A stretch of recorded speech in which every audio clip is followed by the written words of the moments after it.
हम लोग अब देखेंगे कि न्याय दर्शन में क्या आत्मा के सिद्धांत हैं और ईश्वर के क्या सिद्धांत हैं, कैसे उन्होंने आत्मा के अस्तित्व को रखा, कैसे ईश्वर के अस्तित्व को मानते हैं। क्योंकि हम लोगों ने पहले देखा है कि कैसे बुद्धिज्म और चरवाक दर्शन, जो नास्तिक दर्शन माने जाते हैं, उन लोगों ने कहा अनात्मा का सिद्धांत कि आत्मा का अस्तित्व नहीं है।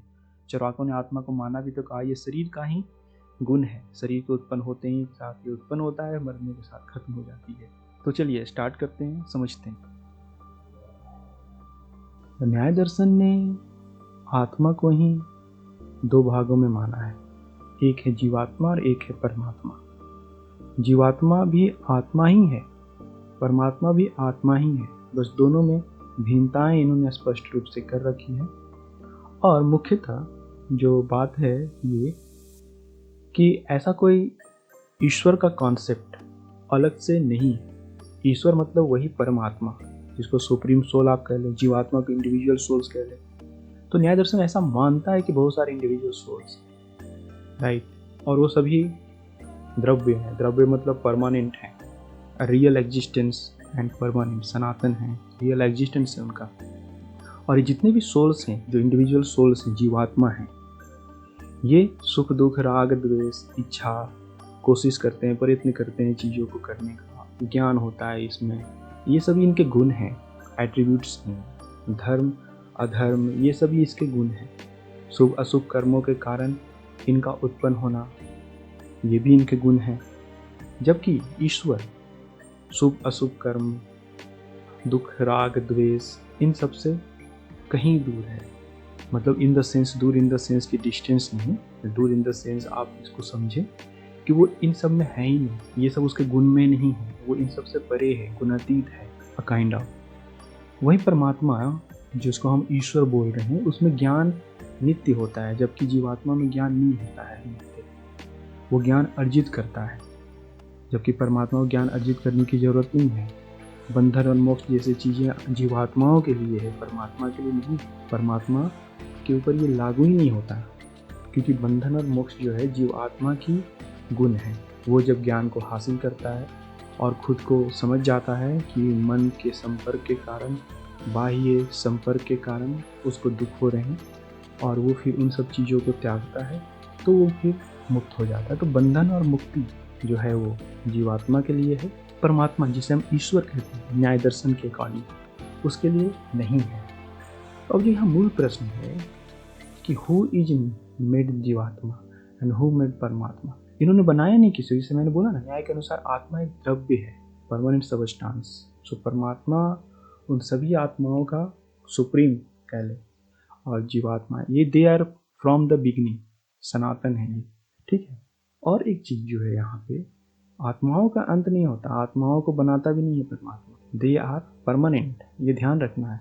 हाँ, उनके नियामक में है, वो न्याय दर्शन के हिसाब से वो नियामक है, उनके शुभ अशुभ कर्मों का फल देना। So all this management is done by this ईश्वर अकॉर्डिंग टू न्याय, है ना।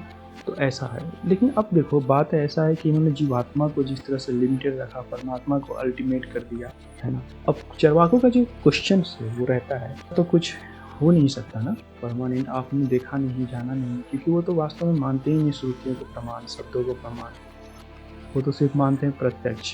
प्रत्यक्ष क्या ऐसा देखने में आता है, क्या ऐसे अनुभूति में आता है। तो यहाँ पे न्यायिकों का थोड़ा सा एक जो है ना आत्मा के अस्तित्व को लेकर के वो बनता है कि जैसे स्मरण, जो हमारे अंदर स्मृति है, वो एक तरह से कहीं न कहीं हमारे आत्मा को सिद्ध करती है। क्योंकि आपने किसी के साथ आपका जो अनुभव रहा, अगर वो बुरा रहा, भविष्य में आप उसे देख करके द्वेष करेंगे, तो द्वेष करने वाला कौन है और ये स्मरण करने वाला कौन है? कोई तो होगा इनके पीछे, और वो ही है आत्मा। जैसे आपके साथ किसी ने सुखपूर्वक व्यवहार किया, भविष्य में आप उसे देख करके आह्लादित होते हैं या प्रसन्न हो, तो वो किसने किया अनुभव? वो किया आत्मा ने। तो ये इनका तर्क है। लेकिन हम लोग जानते हैं कि चरवाक पान वाला एग्जाम्पल देते हैं कि जैसे आप पान के पत्ते ले लेते हो, मसाले ले लेते हो, सभी चीज़ों को ले लेते हो, फिर उसके बाद जब उसे चिबाते हो तो वो लाल कत्था कलर देता है ना। उसी प्रकार आत्मा जो है शरीर का, शरीर के अस्तित्व में आते ही आत्मा या चेतना जिसे हम कहते हैं वो अस्तित्व में आ जाता है। वहीं ईश्वर को उन्होंने नहीं माना। तो यहाँ पे मुझे लगता है चारवाकों का एक वैलिड पॉइंट इसलिए भी है क्योंकि अनस्तित्व की अगर मैंने पहले ही बात की है कि एक समय आता है कि अस्तित्व अनस्तित्व में बदल जाता है। अब अनस्तित्व में क्या है नहीं है उसकी बात ही करना हमारे लिए अनिर्णायक हो जाएगी, क्योंकि हम निर्णय कब लेंगे जब हम उसे देख पाएंगे ना अनिश्चित्व में क्या है। और अगर अनिश्चित्व के अलावा कुछ है तो वो तो अस्तित्व है, राइट। और जब फिर अस्तित्व होगा तो फिर वहाँ कर्म कार्य सिद्धांत ये सब चीज़ें तो फिर रहेंगी, फिर उनका ईश्वर कौन, फिर उनका विभाजन अलग, उनके क्रिया, फिर उनके परिणाम, ये सब रहेंगे। तो मेरी दृष्टि में दो ही चीज़ें हैं, एक है अस्तित्व, एक अनस्तित्व है। अस्तित्व में दुख होता है, अनस्तित्व में कोई दुख नहीं है। इसलिए मैं हमेशा ये बात कहता हूँ कि हम लोगों को प्रजनन करना छोड़ देना चाहिए। अब आत्मा अपना ठेका लेते रहेंगे कि उन्हें कहाँ आना है, कैसे आना है ना। तो आप इसकी चिंता बिल्कुल मत करें। You have many ways, you can stop procreating. तो चलो आज हम लोगों ने समझा कि what the Nyaya philosophy talk about the atma and paramatma, that is about the individual soul and about the God.